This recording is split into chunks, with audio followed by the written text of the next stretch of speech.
ছাত্র জনতার রক্তে অর্জিত সাফল্য নস্যাৎ করার ষড়যন্ত্র চলছে বলে মন্তব্য করেছেন সম্মিলিত পেশাজীবী পরিষদের সদস্য সচিব ও বিএফইউজে মহাসচিব কাদের গনি চৌধুরী।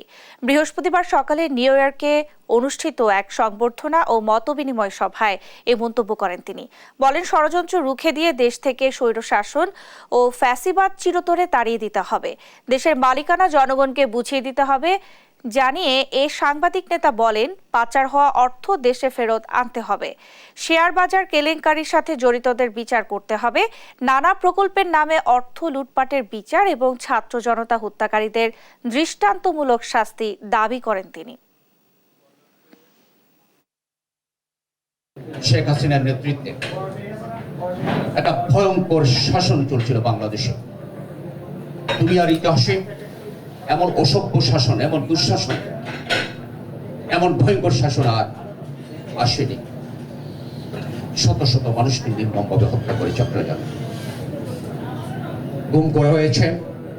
তথাকথিত ক্রস ফায়ার এনকাউন্টারের নামে যুবকদেরকে ভিন্ন মতের লোকদেরকে ধরে ধরে নিয়ে গুলি করে নির্মমভাবে হত্যা করেছে।